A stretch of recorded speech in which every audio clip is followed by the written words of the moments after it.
جی جی اس وقت جناب ہمارے ساتھ جناب پیر ساجد قاری نقشبندی جماعتی جناب ہمارے ساتھ موجود ہے، جن کا آستانہ آزاد کشمیر میں ہے، تو جناب ان کو ویلکم کرتے ہیں جناب پیر صاحب السلام علیکم۔ وعلیکم السلام۔ جناب کیا حال ہے جی آپ کا، کیسے ہیں، طبیعت کیسی ہے؟ الحمدللہ بہت اچھی اور ہے، جیل ماں کے کیسا لگا آپ کو؟ بہت اچھا، تو بہت اچھے لوگ ہیں یہاں پر اور مہمان نواز لوگ ہیں، تو جاوید جی آپ سے مل کر بہت خوشی ہوگی۔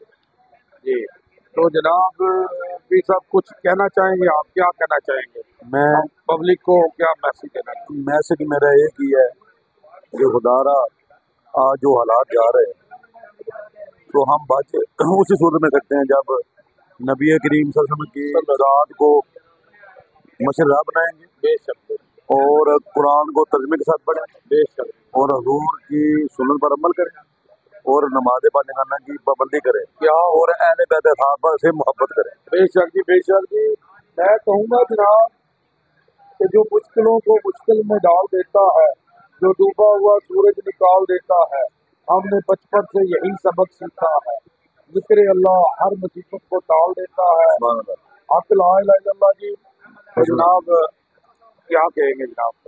میں ناصر جو بھی آپ کو ہاں جی، پیش کروں گا، دو اشعار ہم جو ہے اہل بیت خار کی رات میں اللہ صلی اللہ صلی اللہ علیہ وسلم۔ دل بے چین نو چین دلاڑے سانو میں مدین دلاڑے دل بے چین نو چین دلاڑے سانو میں مدین دلاڑے دل بے چین نو چین دلاڑے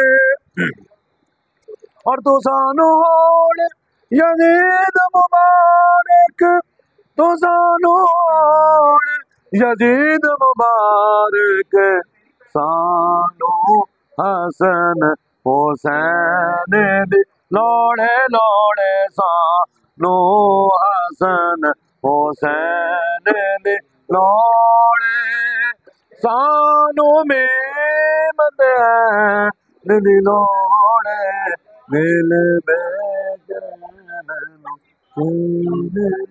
لوڑے۔ ماشاء اللہ جی، ماشاء اللہ، بہت پیاری آواز ہے جی صاحب کی۔ تو جناب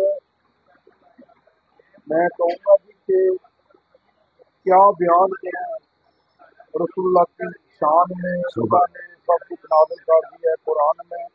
اما عائشہ سے کسی نے پوچھا آپ صلی اللہ علیہ وسلم کی سیرت کیا ہے، تو اما عائشہ فرماتی ہے قرآن قرآن۔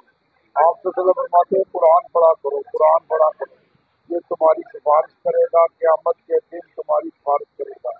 اللہم صلی علی محمد وعلی محمد جی صاحب بہت شکریہ جناب آپ کا، جناب ہاں کو بہت شکریہ تمہیں دعوت دی۔ جزاک اللہ جی،